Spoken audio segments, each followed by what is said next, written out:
Hey, salut à tous. On vient de changer l'écran de cet iPhone 11 et sans surprise, on a un message d'avertissement nous disant que cet écran n'est certainement pas authentique. Alors justement, dans cette vidéo, on va vous montrer qu'on peut éviter d'avoir ce message d'avertissement de la part d'Apple. Dernièrement, on avait fait la vidéo sur les batteries, et bien c'est au tour de l'écran. Alors comment va-t-on s'y prendre pour que le message d'avertissement disparaisse ? Eh bien, il va falloir récupérer les informations qui sont logées dans la puce de l'écran. D'ailleurs, au passage, cet écran ne possède pas de puce électronique ou IC, mais c'est fait exprès. Ces écrans sont dédiés aux professionnels de la téléphonie et ils sont disponibles sur le site piècesdemobile.com. Donc on vous explique la manip. En gros, à gauche, on a l'écran d'origine avec sa puce qu'on va devoir transférer sur l'écran sans puce. Donc forcément, vous l'aurez compris, il y aura de la micro-soudure. Car malheureusement, les puces des écrans iPhone ne sont pas programmables. C'est la raison pour laquelle il faut la dessouder et la ressouder sur le nouvel écran. Et maintenant, on se retrouve sous la vue microscope. On va utiliser notre pistolet à air chaud à une température de 200 degrés, simplement pour enlever le joint qui fait le lien entre la puce et la nappe. Néanmoins, cette étape n'est pas obligatoire. Cela va simplement permettre d'enlever l'IC de l'écran plus facilement et plus rapidement. Maintenant, on va augmenter la température à plus de 400 degrés, chauffer et retirer l'IC sans l'arracher. Vous pouvez endommager la nappe, mais si vous endommagez l'IC, vous ne pourrez pas récupérer les informations qu'elle contient.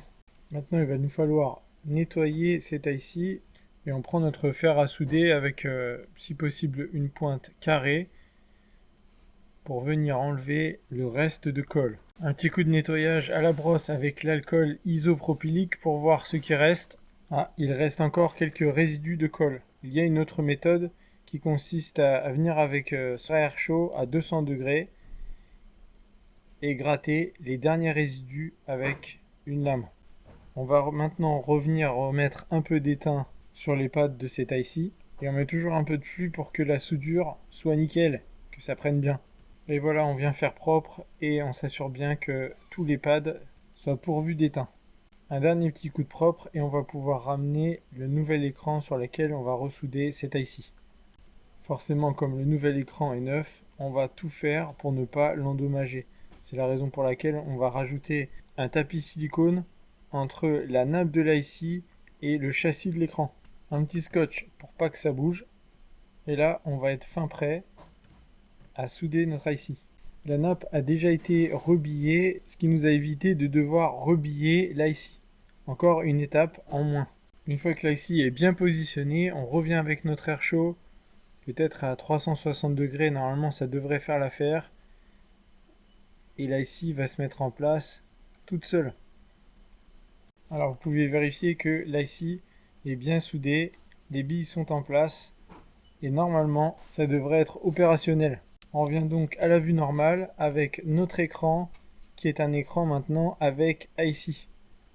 On fait juste une petite parenthèse sur la gamme des écrans sans IC pour iPhone 11 chez Pièces de Mobile. Cette gamme est vraiment particulière puisque normalement les écrans sans IC ne sont pas fonctionnels. En fait, il n'y a pas de tactile. Mais pas cela. On a pensé que c'était une information intéressante à connaître. Donc pour résumer, que vous mettiez ou non une IC sur cet écran, ça fonctionnera quand même, spécifiquement pour le modèle iPhone 11.